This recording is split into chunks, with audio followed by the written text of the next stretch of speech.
วัดพระบาทอุดมรุ่งเรืองงามตาเจ้าน้อยบุญธาวงศาข้าหลวงบวงเชียงใหม่ปกครองหัวเมืองฟ้าทุ่มเทแรงกายแรงใจทุกชาติพันธุ์รวมใจรักษา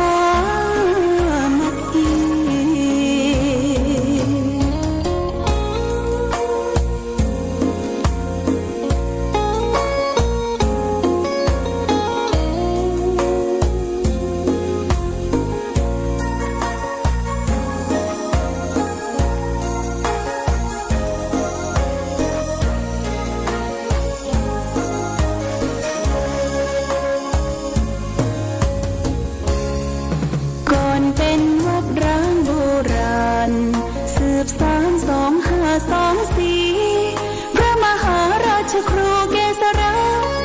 ปัญญาปรมาติกาจารย์จากวัดดับภัยเชียงใหม่สืบสานเวลาผ่าน131 ปีนานไกลวัดพระบาทอุดมรุ่งเรืองงามตา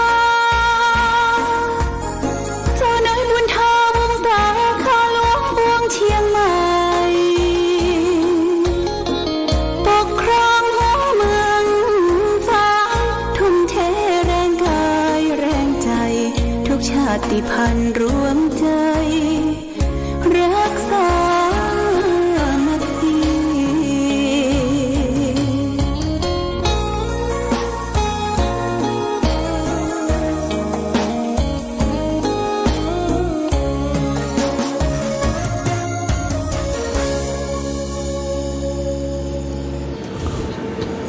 เลื่อนสุข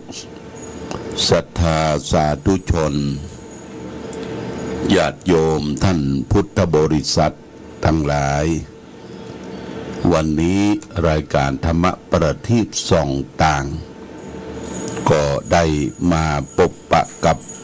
พ่อแม่พี่น้องศรัทธาสาธุชนญาติโยมแห่งครั้งหนึ่งวันนี้เป็นวันเสาร์ที่9 เดือนกรกฎาคม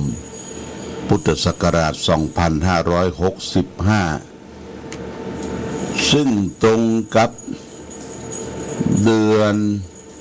10เหนือเดือน8ใต้ขึ้น11ค่ำญาติโยมนะวันนี้เป็นวันเดือน10เหนือขึ้น11ค่ำก็วันนี้เป็นวันเสาร์ในญาติโยมวันนี้ผู้ปฏิบัติธรรมทั้งหลายประจำวันเสาร์ก็ขึ้นวัดขึ้นจองนะขึ้นวัดขึ้นจองมาร่วมกันไหว้พระสวดมนต์แปลเดินจงกรมปฏิบัติธรรมถวายจตุปัจจัยทายทาน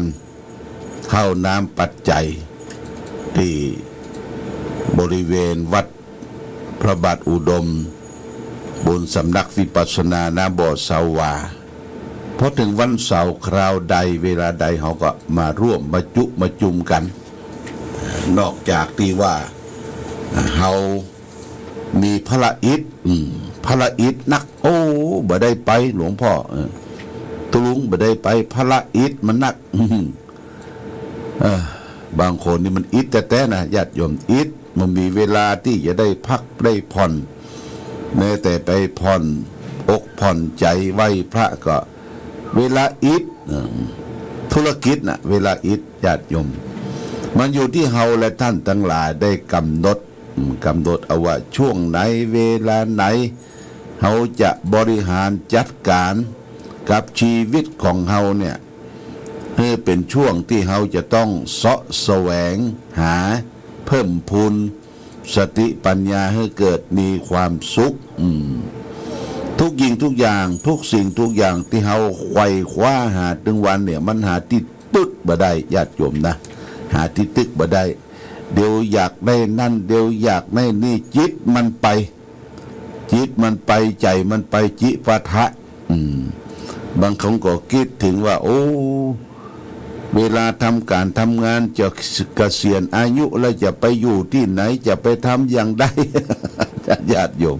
วุ่นวายเนาะวุ่นวายเพราะฉะนั้นเขาก็ทำในปัจจุบันเนี่ยเขาให้ดีญาติโยมนะปัจจุบันเขาจะเนี่ยอย่างใดทำอย่างใดให้ใจเขาสงบสุขเยือกเย็นคำพีรภาพญาติโยมนะบางคนนี่มันตุกตลอดปีตลอดชาติตลอดเดือนญาติโยมบ่มีเวลาที่จะนำพาเอาใจเอากายได้พักผ่อนได้พักผ่อน ตามหน้าที่ของภัยของมันที่เขาจะต้องท่องทำเขาก็หาจังหวะช่วงจังหวะเวลาในญาติโยมนะได้พักผ่อนกายาพักผ่อนจิตใจเพราะทำมันดมมานานการเวลาก็กินเขาทุกวันเขาจะได้ไปตั้งอยู่ในความประมาทโอกาสในการสร้างสมคุณงามความดีเกิดมาทั้งทีทำดีให้ได้จะตายทั้งทีให้ได้ฝากเดียวไว้ทำดีไว้ให้ลูกทำถูกไว้ให้หลานทำความชื่นบานไว้ให้กับประเทศชาติบ้านเมืองของเฮาและท่านทั้งหลายวันนี้ญาติโยมว่างก็ขึ้นขึ้นมาร่วมกันได้ได้ปกได้สนทนาอู้จาพาทีไผมีอย่างก็เอามาจุมกันไผมีกล้วยไต้ก็เอากล้วยไต้มาไผมีกล้วยหอมก็มีกล้วยหอมมาไผมีผลหมากลักไม้ลูกส้มของหวานเอามาแบ่งกันเอามาตาลแบ่งกันกินกันใจมาใจมาเอานะญาติโยมมาร่วมกันทำบุญทำสำรับกับข้าวบ่มียังเหลือแห้งก็ต้มไข่ญาติโยมนะต้มไข่มาสัก10 ฟอง5 ฟองเอามาร่วมกันทำบุญต้มไข่ทอดไข่ผักไม้ใส่เครืออะไรอย่างที่มันเหลือกินเหลือใจในบ้านในจองหอก็เอามาขึ้นมาทำบุญทำทานแล้วก็แลกเปลี่ยนกันนี่เป็นสิ่งที่เรา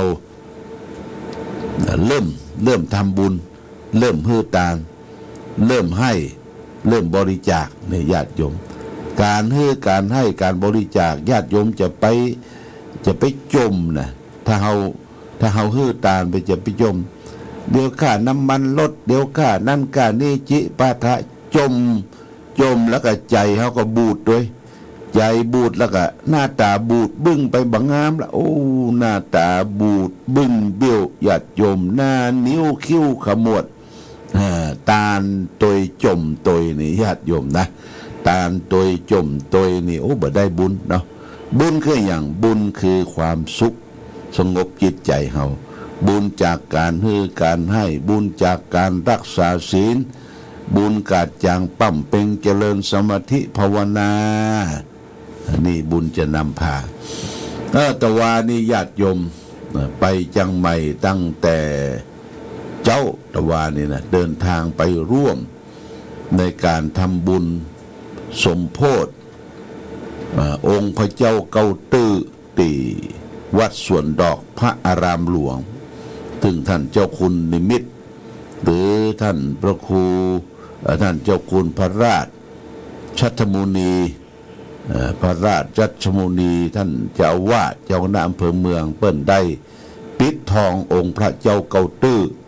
ใครบ่ได้ไปไหว้ไปสาก็ไปเนอะที่วัดสวนดอกมีวิหารสวยจดงดงามได้บูรณะใหม่ฉันเพลงจากตีหันแล้วตะวานี่ก็เดินทางเข้าไปร่วมในการประกอบพิธีวันอาสาฬหบูชาสัปดาห์เข้าพรรษาที่วัดเขื่อนภาคอำเภอป้าวญาติโยมเปิ่นได้ชักชวนน้อยนานทหารเก่าญาติโยมอุบาสกอุบาสิกาตุเจ้าประสงค์ทุกวัดวาอารามได้ไปร่วมกันปฏิญาณตนเป็นพุทธมามกะเอาพระพุทธศาสนาเป็นสรณะเป็นที่ปึ้งเป็นศาสนาตัวเลือกของอำเภอป้าวเพราะว่าอำเภอป้าวต้องศาสนาพุทธเท่าอันเพราะจะนำมาให้เกิดความสงบสุขได้อย่างแท้จริงแต่วันนี้ก็ตอนบ่ายก็มีพระเดชพระคุณพระเทพปริยัติเจ้าคณะจังหวัดเชียงใหม่ พระเทพสิงหวราจารย์รองเจ้าคณะจังหวัดเชียงใหม่วัดพระสิงห์ก็ได้ไปร่วมเป็นประธานท่านประธานฝ่ายคารวะก็คือนั่นนายกพิชัยท่านนายกองค์การบริหารส่วนจังหวัดเชียงใหม่ไปเป็นต้นเป็นประธานท่ามกลางสายฝนแต่ว่าในฝนก็ตกลงมาเปิดมีการสวดบทสวดสำคัญคือธรรมจักรกับพระวัฒนสูตรนะบทสวดนี้พระพุทธเจ้าได้กำเนิดเปิดดวงตาเห็นธรรมเพื่อแก่ปัญจวัคคีย์ที่ป่าอิสิปตนมฤคทายวัน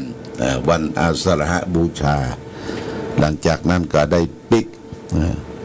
ตามเส้นทางสันปนัยใช้ประการพจตีใช้ประการที่องค์การบริหารส่วนตำบลเทศบาลใช้ประการนะญาติโยมนะมาพจที่นี่หุ่นตังรัดจากเป้ามาใช้ประการแล้วก็มาฝังตะวันนี่ก็ได้เดินทางไปประกอบพิธีวันนี้วันที่9เนี่ยญาติโยมวันที่9นี่ก็มีงาน2-3 งานแรกนั่นก็จะเป็นงานการทำบุญอายุวัฒนมงคลสืบโหราจตาที่วัดบ้านอายบ้านอายคือวัดสันต้นเปาบ้านอายนี่ใช้ประการวัดท่านพระครูวิมลบุญญาคมท่านเจ้าคณะตำบลสีดงเย็นเขต2คำว่าบ้านอายนี่แต่ก่อนนี่มันมีด่านที่หั่นด่านนายอายมีภัยจะไปฟังจะไปยังไม่เปิ้นเกิดด่านผาหงปัจจุบันนี่ก็คือด่านผาหงนะด่านนี่ก็คือนายอายก็คือเจ้าหน้าที่ด่านแต่ก่อนนี่เปิ้นซอญาติโยมซอเก็บนกเนี่ยซอเก็บนกเวลาจังซอเก็บนกเข้าป่าเดินดงไปชมนกชมป่าชมไม้ลงทางไปพบกับด่านซึ่งจะมีนายอายประจำด่านนะสู่จะไปไหนเพื่อจะเกิดหนทางจะคือเข้าคือเข้าในป่าในที่เปิ้นสงวนไว้นี่นายอายก็คือด่านนี่ที่บ้านอายเพื่อจะทำบุญกันวันนี้นะเสร็จจากนั้นแล้วก็เจริญพุทธมนต์แล้วก็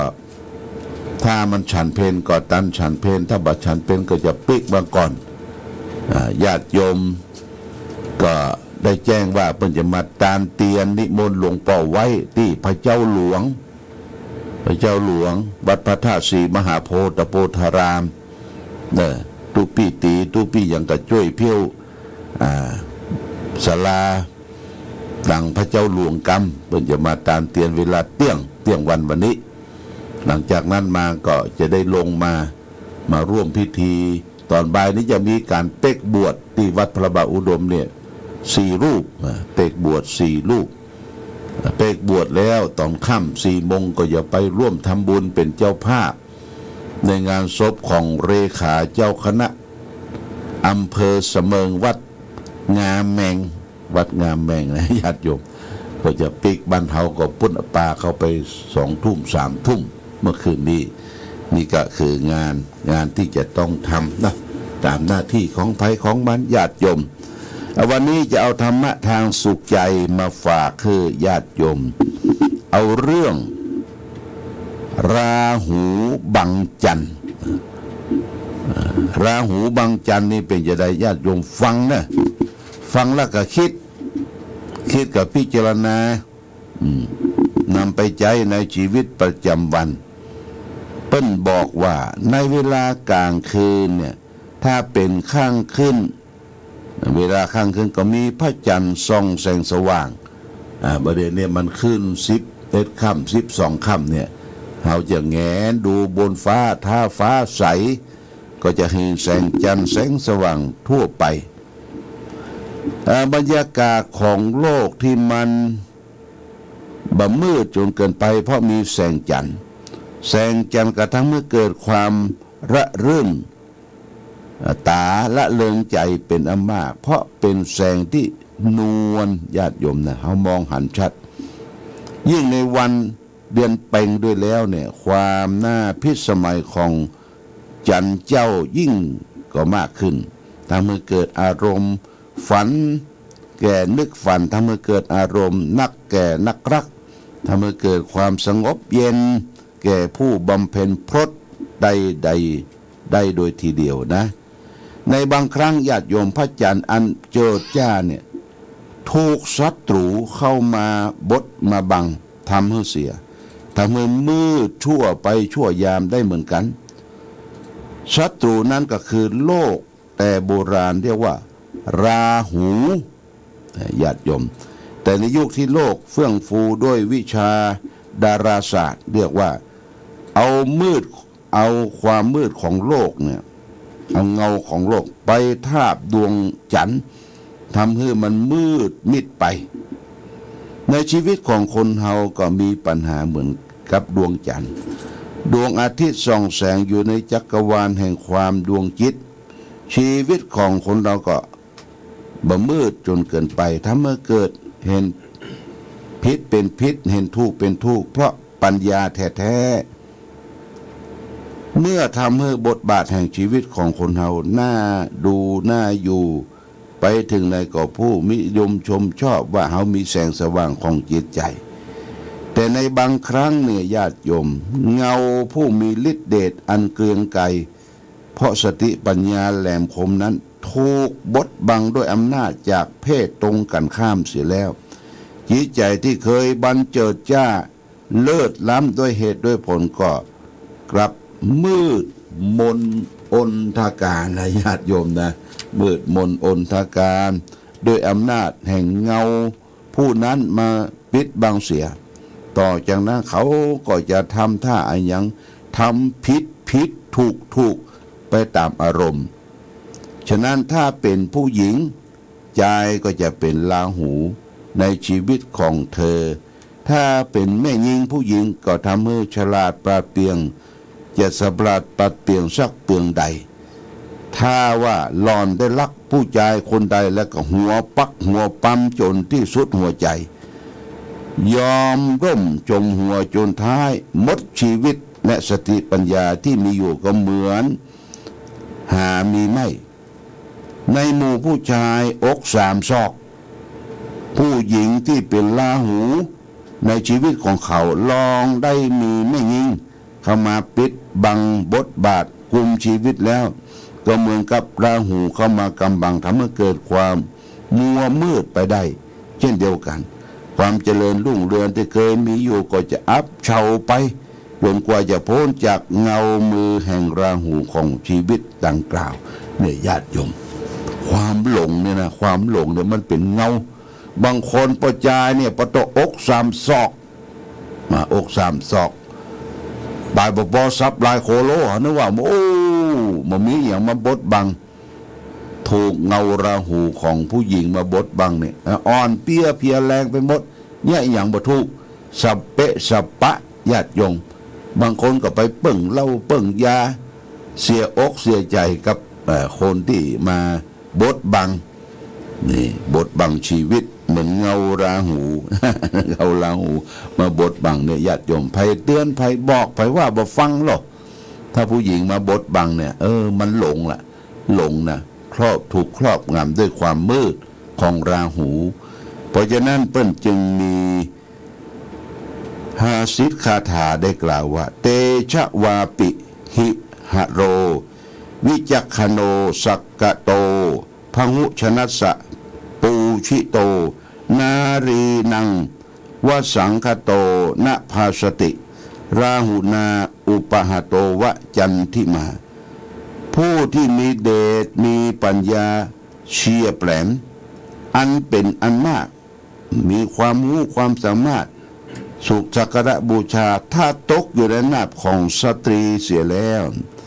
ก็บ่รุ่งเรืองเหมือนดวงจันทร์ถูกราหูบังไว้ฉะนั้นนี่เป็นพุทธภาษิต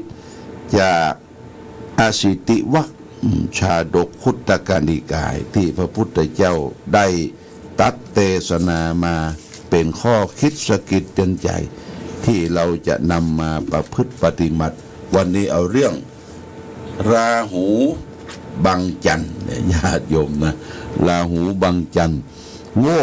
กเงาของโลกเนี่ยไปบังพระจันทร์บังพระจันทร์มืดมิดเป็นว่ามันกลืนกันถ้าราหูบังจันทร์เนี่ยเป็นว่าโลกของเงาของโลกไปบังจันทร์เพิ่นจะตีเคาะตีหลักกังตีเคาะตักต้นไม้ต้นตอกตีเคาะให้มันออกจากกันบ่ให้มันมืดมนอนทการโบราณเพิ่นสอนไว้ฉะนั้นเพราะฉะนั้นในจิตในใจเฮาเนี่ยถ้ามันมืดบอดนะญาติโยมนะเข้าใจเองตัวเก่าเป็นผู้เลิศเป็นผู้ประเสริฐเป็นผู้เก่งเป็นผู้สามารถยิ่งกว่าคนอื่นเขาเนี่ยเรียกว่าเฮาหลงละหลงไผเตือนไผบอกไผว่าไผกล่าวแม้แต่พ่อแม่ผู้กำเนิดเกิดมาบอกกล่าวตีเตือนมันยังบ่เชื่อนะบ่เชื่อบ่ได้ถึงวันเนี่ยเดือดร้อนเพราะอย่างมีราหูอย่างหนึ่งชนิดหนึ่งก็คือโรคของยาเสพติดญาติโยมโรคของยาเสพติดมาปิดบังในจิตในใจของลูกหลานเยาวชนเฮาโอ้ไปเล่นกับยาไปเล่นกับเหล้ากินแล้วมัวเมาขาดสติยับยั้งเป็นทุกข์เป็นภัยกับพ่อแม่เอาพ่อแม่เป็นศัตรูบางคนก็ทำร้ายบุบตีพ่อแม่ชกตีเอาตีนเตะเอาหยังมาทำให้เปิ้นได้รับความเจ็บไข้ได้ป่วยทุกพลภาพเสียอกเสียใจเพราะลูกเพราะเต้าเพราะสิ่งเขามีความหลงมาปิดบังคนเฮาก็ไปนิยมชมชอบกับสิ่งที่ว่าไผมีไผเจริญโดยโภคทรัพย์สมบัติมีเงินมีทองมีเข้ามีของมีสวนเลือกสวนไร่นามีอย่างพ้นสุขอยู่ที่สูงเลิศประเสริฐกว่าเขาเนี่ยเป็นผู้ชนะว่าบ่ใจนะญาติโยมนะเป็นผู้ชนะบ่ใจบางทีเราก็ทำความทุกข์ในหลังของคนทุกคนนะเขาทีตัวขึ้นเองขึ้นมาได้เป็นผู้มีอย่างเกินเลิศประเสริฐกว่าเขาก็ว่าเป็นผู้ชนะละบ่ใจเขาชนะเพราะเขาทีตัวเอารัดเอาเปรียบคนอื่นเขาอย่างการขายของเสพติดให้โทษการขายอาวุธการขายมนุษย์เครื่องฆ่าม้วนยาเสพติดทั้งหลายทั้งปวงเนี่ยญาติโยมนะมันเป็นมหันตภัยปัจจัยทั้งหลายทั้งปวงนะมันจะเป็นผลสะท้อนย้อนสู่ตัวเฮาบางทีตัวเฮาบ่ได้รับไปรับกับลูกกับหลานกับเลนกับครอบกับครัวมันจะกักขึ้นมีขึ้นกรรมมุนาวัตติโลโกสัตว์โลกเนี่ยย่อมเป็นไปตามกรรมนะญาติโยมกรรมคือการกระทำของเขาเนี่ยเป็นของว่ากรรมทำดีย่อมได้ดีทำชั่วย่อมได้ชั่วบางคนมันมีอย่างมาปิดบังให้มืดบอดเนี่ยด้วยความโลภก็ดีด้วยความโกรธก็ดีด้วยความหลงก็ดีบางหันตัวเองตัวเก่าแยงเงาในน้ำขุ่นเนี่ยญาติโยมคนเฮาถ้าแยงเงาในน้ำขุ่นเนี่ยมันมาหันตัวเองตัวเก่าไผเตือนไผบอกไผกล่าวก็บ่เชื่อไผเนี่ยเฮาก็จะรับผลของกรรมอันนั้นอย่างนี้เป็นต้นนี่ฝากเป็นหลักคิดแก่ญาติโยมท่านสาธุชนทั้งหลายเด้อวันนี้มีโอกาสขึ้นวัดปฏิบัติธรรมก็คือแสวงความสุขใส่จิตใส่กายของตนเองทางวัดเฮาก็บริการจัดสถานที่ทำสำรับกับเข้าดูแลปูเสือศาสตร์อาสนะตอนรับญาติโยมท่านสาธุชนทั้งหลายเอาไปวัดแล้วก็ช่วยตัวเองห้องน้ำมีที่ไหนบ่สะอาดเก็บกวาดเช็ดถูอยู่ร่วมกันญาติโยมนะผู้เจ้าประสงค์อยู่ในวัดในวาก็จัดแจงแต่งสถานที่ดูห้องน้ำห้องท่าปัดเปี้ยวปัดกวาดหลวงพ่อเป็นปากนะเป็นปากกับสิ่งเหล่านี้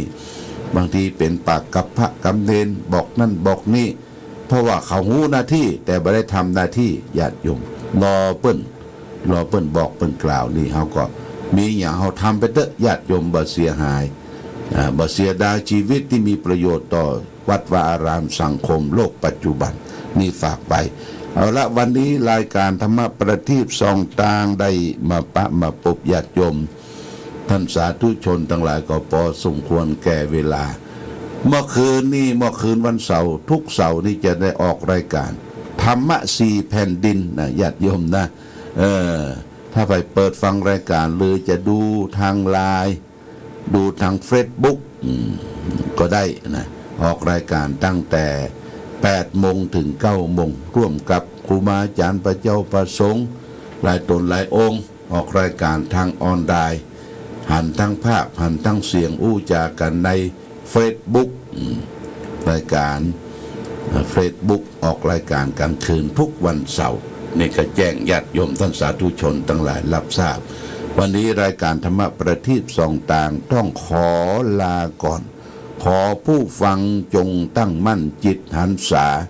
ด้วยธรรมะขององค์พระพุทธา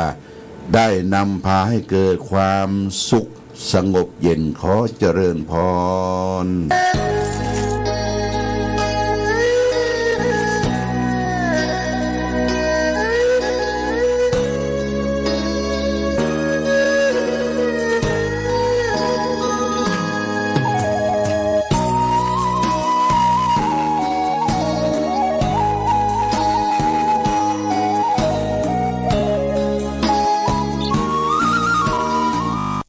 ธงชาติและเพลงชาติไทยเป็นสัญลักษณ์ของความเป็นไทยเราจงร่วมใจยืนตรงเคารพธงชาติด้วยความภาคภูมิใจในเอกราชและความเสียสละของบรรพบุรุษไทยประเทศไทยรวมและเชื้อชาติไทยเป็นประชารัฐไทยของไทย